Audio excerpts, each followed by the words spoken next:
You into this conversation. You wrote the book, Let's Start the Revolution, Tools for Displacing the Corporate State and Building a Country That Works for the People. You've talked about the two parties as a duopoly. Do you feel that this debate covered the issues, the economic issues that would help the most people? No, actually, it was a lost opportunity for Kamala Harris. It's easy to look good against Trump. He lies, he rants, he repeats 8 times on the immigration lies, for example, that Juan pointed out. But she basically said she wanted to be the president of all the people. All right, well, there's not much difference what she said and didn't say with Biden. She repeated again, Israel has a right to defend itself. It's slaughtering already over 300,000 Palestinians, bombing in Lebanon, doing whatever it wants with U.S. weapons. And she can't get herself to say Palestinians have a right to defend themselves. They're the ones who are occupied and oppressed for all these decades. So there's very little difference.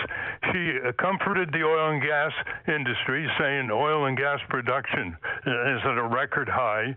She was pretty weak on climate violence in terms of any detail.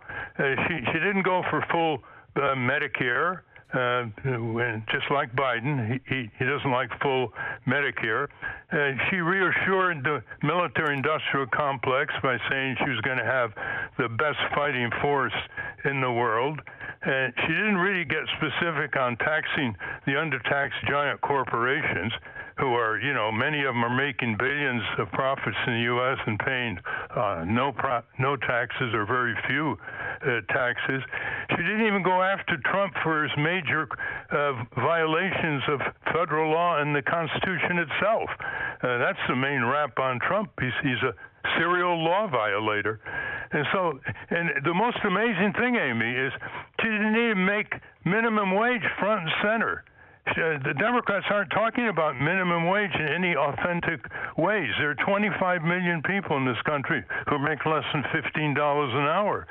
So it's the taboos that I'm focusing on, which is why I wrote the book and why we have the CapitolHillCitizen.com, which people can get a print copy of, first-class mail, is because if we allow all these taboos, no talk about hundreds of billions of dollars of corporate welfare, government-guaranteed capitalism, bailouts, subsidies, giveaways, no talk about the corporate crime wave that the mainstream press reports on in terms of corporate abuses, but there's no cracking down on corporate crooks, and she fancies herself a former prosecutor. No talk about empowering workers and unions by Kamala Harris. No talk about ending big money influence in politics, of course. And the repetition of the debate, they all repeated. He did this. He's a ditto man on the debates. He's just talking to his base. Well, but Ralph, he had a lot of opportunities to widen the debates.